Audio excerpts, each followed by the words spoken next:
Iowa correctional facilities are almost 20% over capacity. We'll talk with Beth Skinner, the director of the Iowa Department of Corrections, about those challenges and more on this edition of Iowa Press. Funding for Iowa Press was provided by Friends, the Iowa PBS Foundation, the Associated General Contractors of Iowa, the public's partner in building Iowa's highway, bridge, and municipal utility infrastructure. Fuel Iowa is a voice and a resource for Iowa's fuel industry. Our members offer a diverse range of products, including fuel, grocery, and convenience items. They help keep Iowans on the move in rural and urban communities. Together, we fuel Iowa. Small businesses are the backbone of Iowa's communities, and they are backed by Iowa banks. With advice, loans, and financial services, banks across Iowa are committed to showing small businesses the way to a stronger tomorrow. Learn more at iowabankers.com.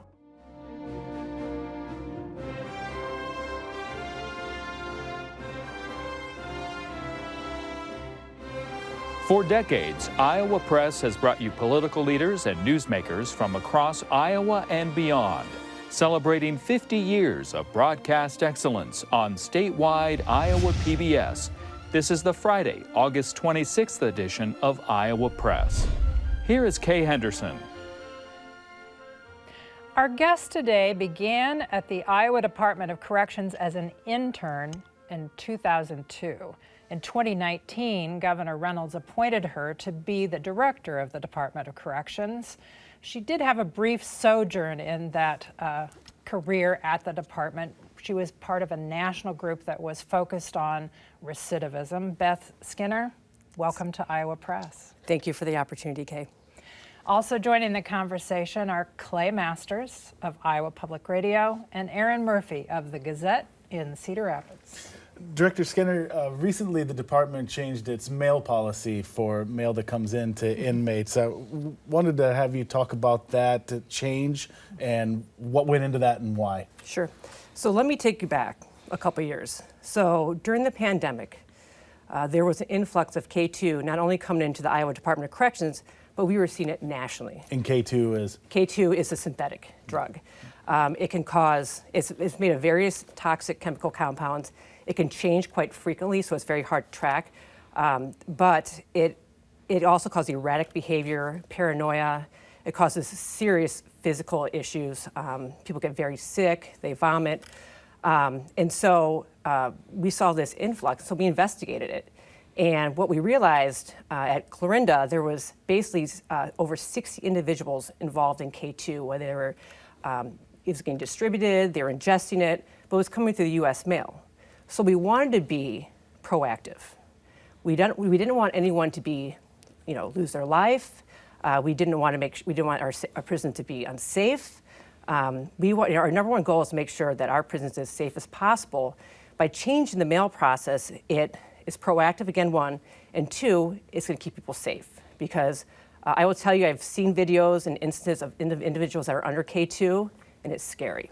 So that's why we did, because we want to, one life be too much if someone lost their life because of K2. And I imagine that's a balancing act, right? Because, and I'm wondering how you weigh that for a policy like that, because this mail is also, some of these inmates' only window to the outside world, and there's research that shows that people who maintain contact with the outside world do better when they get out of prison. How do you kind of balance those things while also wanting to keep facilities safe, like you said? That's a good point, Erin. So let me tell you the letters, the postcards, the pictures that they're getting scanned look like the originals. They're in color copies. And please, I want to share too with you all that we know the importance of family. We know the importance of pro-social support. We know 95% of people are going to get out. We know the importance of families. So I will tell you that we make sure that they have that connection. We also added video visitation after the pandemic because we realized that connection with family is going to help them be successful when they get out in their communities. And so for people who are just joining this concept, mail is going to a facility in Las Vegas, correct? Correct. And then it's being digitized and then presented as a copy, correct? Correct. So the process is that they send the mail, the family members, loved ones send the mail to Las Vegas. The company we're working with is Pigeonly. they have to have it scanned within 24 hours and sent back out to the prisons. So again, they go back and color copies, and right now we've been implementing this for a month. So we are really watching carefully to see how long the mail is taking to get from the facility to our prisons to make sure there's not any extended delays, because we know the importance of family members, getting pictures of their kids and letters from their children or their loved ones. It's a big part of them, part of their being incarcerated is having that connection to the outside. Last year, we're going to switch here, the Department of Corrections was in the news a lot in the state because of the death of 2 staff members at the prison in Anamosa in a failed escape attempt. There was a report that came out. There was conversation about some of the communication issues within the prison at Anamosa, staffing levels. What's an update on what's been done since that report came out at the end of last year? Sure. I will say, I would first and foremost, somebody give kudos to our administration and our staff. They have worked endlessly to make sure we make the recommendation that CGL made, which is the company, that we executed those recommendations. So I'll just give you kind of a list of a few things that we have accomplished. We hired a security operations director. We hired an additional 85 full-time employees.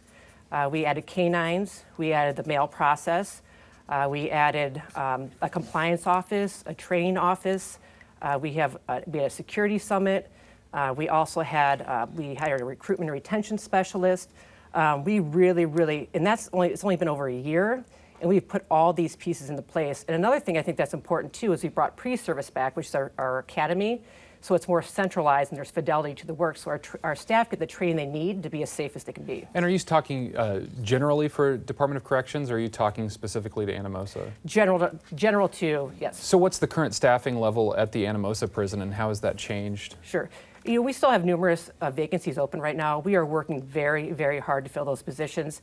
You may have seen on the radio, commercials, billboards. We've been at the fair, job fairs, university. We are really putting our foot on the gas to recruit. And we're working hard. And so we added an additional 40 full-time positions. We had added a lot of security infrastructure at Anamosa around cameras, body scanners, fiber, things like that. So we did some more fencing. So we've made a lot of improvements since then. And as far as funding levels, how has that changed, and how has that helped for recruitment for staff, and what kind of a pitch are you giving as to why somebody would want to be working in the Department of Corrections? As somebody who started as an intern. Yes, I was going to say, that's a great segue for that. There you go. So, I started in early 2000, and as some people just stumble into corrections. I thought I was going to be a police officer. And I did it because I had a class I had to take, and I fell in love with corrections. I left for like a short period of time, as Kay mentioned, but I've been working at corrections for almost 20 years, and I will tell you, it is the most rewarding career anyone can have. It's challenging. Every day is different. You are a public servant. You're serving your community. You have a family, you have a team, you're giving back. To me, and you got great benefits. You can have a healthy retirement. Just all the things that go along with it. It's just it's an excellent job. It's a great career, and I'm so proud to be sitting in this chair today as Director of Corrections. And so have funding levels gone up to the point where you can make more hires, you can do that kind of work? Do you feel like you're getting the kind of support that you need? Absolutely. We received, $20 million from the legislature, and we have used those funds. We have been very diligent with the taxpayer dollars. We are able to add an additional 85 full-time positions. Like I said, canines, compliance officers, a security director. We really shored up our personnel with that money, and it's been used very wisely. And we're very, very, appreciative of those funds. What about communications ability among people in Anamosa, which is an old facility? Communications with staff or with incarcerated individuals? Radios. Oh yeah, the radios. Yeah, one of the things we did upgrades in our radios across the state. Because that was an issue that was identified by the consultant, correct? Not specifically at Anamosa. We did some upgrades. Our radios were working fine. But you do have to upgrade your radios on a regular basis because of the software and things like that. So we did a radio upgrade regardless. So that wasn't the main issue. But yeah, communication's fine. It is an old prison, so probably our biggest issue is Wi-Fi. Is getting enough fiber to lines to get through, to get Wi-Fi in certain areas for classrooms, for cognitive behavioral type programs, for education, but it doesn't cause a radio issue. One of the things identified in the report was the perpetrators in the tragedy were using tools that were available through a apprenticeship program, and this is kind of another one of those how do you balance questions, because these programs are designed to help prepare inmates for careers or to be ready for when they so how do you balance having those available, but again keeping your population safe, because those tools were used unfortunately in a tragic way, and have those programs changed in any way since the incident? Sure, I'm going to try to remember your two-part question. First, what we did, immediately is we did a tool control review. We also developed a job classification assessment, which looks specifically at certain variables that may put someone at a higher risk to use tools. We also developed a database, or a job classification database.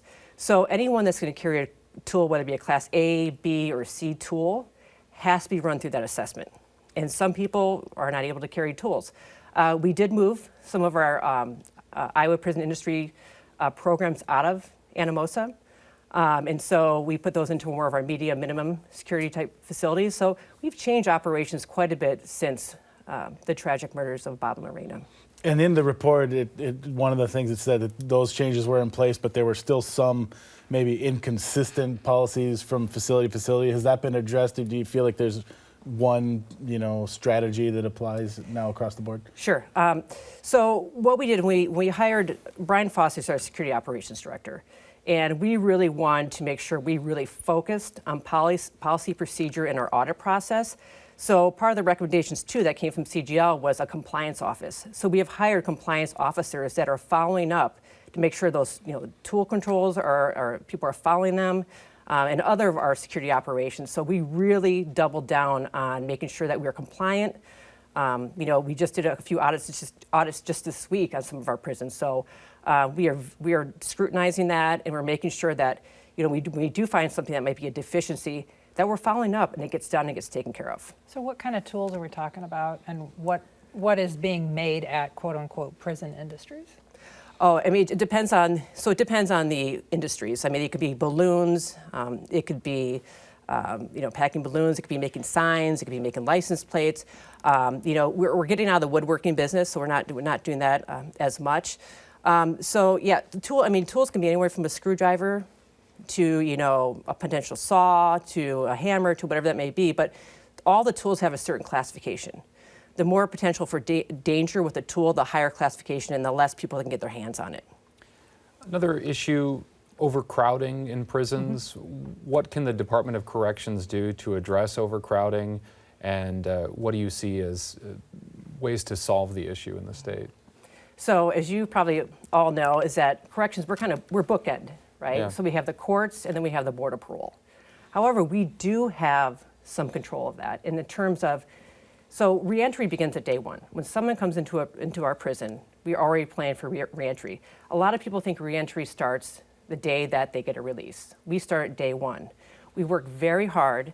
We identify the needs. When we say needs, those criminogenic factors that drive criminal behavior, we address those needs in prison with programming, treatment, core correctional practices.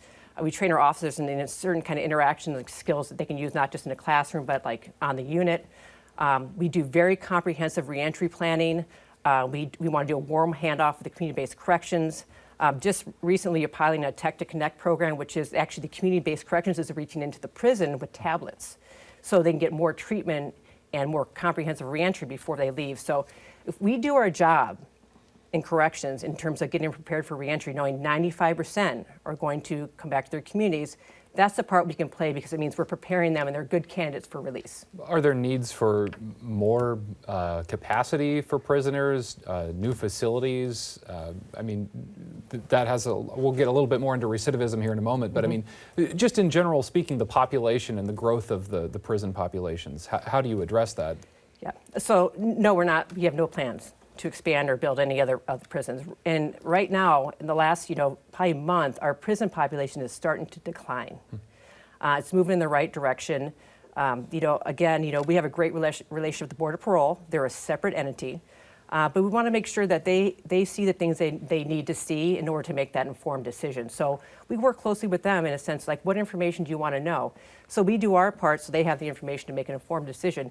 And again, I think it's really important to know that public safety is our number one priority. We want to make sure that the people that we are letting out are prepared to reenter and they're good candidates to go out in front of the Board of Parole. Does the Corrections Department ever get involved in debates among lawmakers? There's talk now of addressing nonviolent offenders. Should marijuana be criminalized? Examples like that. Does the Corrections Department ever get involved in that from the perspective of maybe people are coming to us that don't need to be, that would be better served? No, we don't get involved in those conversations. Again, we're on that bookend. We take who the courts send us, and then we release those who the Board of Parole says it can be released. There are people that flatten out. When we say flatten out, that means that they leave prison with no time. Is that ideal? No. We want people to have time and supervision so they don't fall through the cracks, because just to put a finer kind of point on that is that reentry can be challenging. If you imagine yourself being incarcerated for 5-10 years and get out, the world has changed. It changes very quickly. So we want to make sure that they have time to get out and someone catches them and they get the wraparound services to address any kind of mental health issue or substance abuse issue or transportation or jobs. So that's just really, really a priority for us. I want to talk about mental health in the context of the people who are coming into your facility. But first, how many people enter without a high school degree, and can they get a GED when they're in prison, number one? It ranges from about 30 to 40% coming without a high school or high school degree. We provide high set. We try to make sure, depending on how long they're with us, to make sure they get out with their diploma or their high set, because we know it builds social and human capital. We have tutors. We have great partnerships with the various community colleges. I will tell you from my seat where I'm sitting right now, education is very important, and we want to make sure that they get at least their high school, if not post-secondary, if we can, because we know it reduces recidivism. What about substance abuse issues? Yes, so probably about 60% of our population has a substance abuse issue. So when they come into intake, we evaluate that. We have options we have different programming that they can get involved in and things like that. Sometimes it becomes difficult with people that have substance abuse issues in prison because it's kind of like artificial in a sense, because they're dry and they're not engaging in drugs because they're in the prison. However, they do get drugs in and they can make alcohol, but we want to prepare them for those that are going out that do have substance abuse issues to make sure they have treatment when they get out, they immediately go into treatment. We hear from county sheriffs who say, my county jail has turned into a mental health facility. What percentage of prisoners have a diagnosed mental illness, and how are you handling that in the system? Anywhere from 65 to 70% have a mental health issue. I can tell you in the women's facility, 95% are on some psychotropic medication. We have an amazing team in corrections. We have Dr. Greenfield, who's our medical director and a practicing psychiatrist, has a team. We assess people as soon as they come in the doors. If they have, if we do like a screen, and if we flag them for a screen, then we do a full-blown diagnostic on them, and then we get them the treatment they need. And we try to stabilize them, and then once they get out, we make sure they have medication, they have a prescription, so they don't fall through the cracks while they're waiting to see a mental health provider. Your undergrad degree, I think, is in psychology? Correct. So how has that changed? I mean, has it always been a huge majority had a diagnosed mental illness among the population? As long as I've been in corrections, and I haven't been in corrections as a lot of people have been, but almost 20 years. Almost 20 years. I know I look like I'm 20, but anyway, as long as I've been in corrections, mental health people, mental illnesses have been in the system. And even when I started in the early 2000s, it was an issue. One of the possibilities that was mentioned in the wake of the Anamosa incident is body cameras on corrections officers. Is that being considered or being installed? What's the latest there? It's being implemented. Okay. Yeah, it's a great. I think it's a great tool, not only for our staff to protect our staff, protect those that are incarcerated as well. It also could be a training tool for us. Staff seem to like it. At first, I think, maybe some people were like, not sure about this, but people also realize it protects them as well. And so, yeah, we have them in almost all of our institutions now, and we keep it takes money to obviously to finance those cameras, but our hope is to have them on every single person By the next year or so. Okay. I actually want to circle back to what Kay was just talking about with the percentages of mental health, substance abuse issues. I think from your perspective, having a different perspective than maybe a lot of people that are in a position like yours, how do you get in front of this so that those people aren't having to come through the Department of Corrections? What needs to be done on the front end in this society in the state of Iowa to prevent people from having to go to prison to get those kinds of services? You're touching on my social work side now. So yeah, I think a big thing, from my perspective being as a research background, is diversion. Is that instead of taking people to jail, we take them to hospitals, we find them beds. Of course, that becomes a bed capacity issue, correct? But I think we are getting so much more thoughtful and strategic about that. And I see people having that conversation now. And I see things happening even now around, let's expand beds. Where can we put these individuals instead of putting them in jail or arrested and put them in jail or put them in the corrections? Let's put them in a bed or an inpatient bed, or, excuse me, or an outpatient facility. But I think we're starting to move the needle. And I'm very hopeful that those conversations will continue, but it's very important. And when you say we, is that, the Department of Corrections taking a That's lead all on of us. that? That's I all think of that's, us? I think, Okay. so one thing Clay, just to share with you is that I see corrections as one point in the criminal justice system, right? You have policies made, you have law enforcement, courts, corrections, board of parole, you have community-based corrections. We all have to do our part in order to really divert these individuals and to keep them in the community. As long as they're not posing a public safety risk, they should be in their communities. And again, I think we still have to continue to build capacity. Like I said, I think we're having the right conversations. We just need to continue to build that capacity. One of the conversations among legislators recently has been about a program specifically in Newton, where people are building a house and then it's moved off the site there and somewhere else. How is that going? How many have been made? Okay, so to date, we've had 30 houses that we've sent out. This year we're on track for 29. This program is incredible. It's a great partnership. We call it the win-win, meaning that those incarcerated individuals are getting skills in a very high demand job. So when they get out, they get very good jobs, livable wages, and we're making affordable homes for Iowans. So it's been great. We want to get more people through the program. If you drive past Newton, you can see there's just houses peppered all over. And they're getting experience in electrical, plumbing, HVAC, woodworking. It's just incredible. And I would encourage anyone to take a tour of Homes for Iowa. It's amazing. So do you have apprenticeships set up with some of the trades? Yes, we have about 29 or maybe 30 apprenticeship programs. We've had over 300 graduates. What we know is that apprenticeship programs reduce recidivism. So, we want to double down on our apprenticeship programs, and we know that a lot of these individuals that are doing these apprenticeship programs are getting out and getting jobs and not coming back to us. And that's a win. So, very excited about that. And that's a great segue to something else we wanted to ask you about, and it's also an area of your expertise. You mentioned that short time that you took off from corrections, you were involved with a group that was looking at reentry and recidivism rates.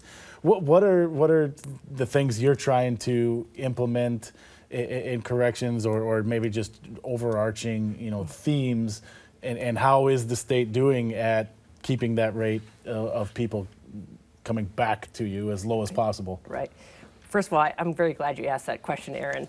So I just want to explain what recidivism is, just so everyone knows what it is. So it's when someone leaves prison, if they return in 3 years, whether it be because they got revoked from their conditions of supervision, or they committed a new crime.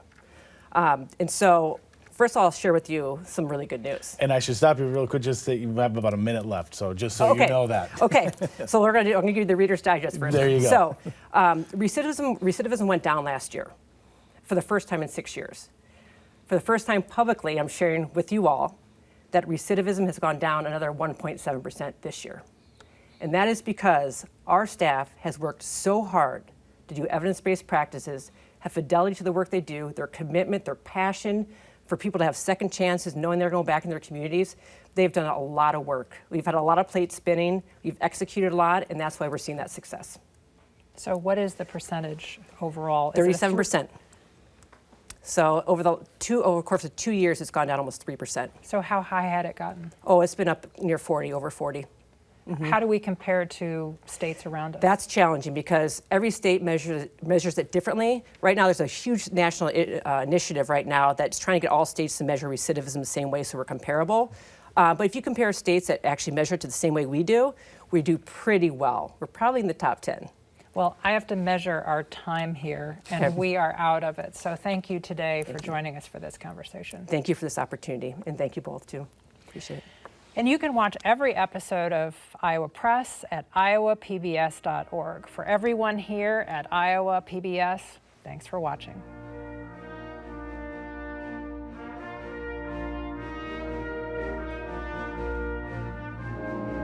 Funding for Iowa Press was provided by Friends, the Iowa PBS Foundation, the Associated General Contractors of Iowa, the public's partner in building Iowa's highway, bridge, and municipal utility infrastructure. Fuel Iowa is a voice and a resource for Iowa's fuel industry. Our members offer a diverse range of products, including fuel, grocery, and convenience items. They help keep Iowans on the move in rural and urban communities. Together, we fuel Iowa. Small businesses are the backbone of Iowa's communities, and they are backed by Iowa banks. With advice, loans, and financial services, banks across Iowa are committed to showing small businesses the way to a stronger tomorrow. Learn more at iowabankers.com.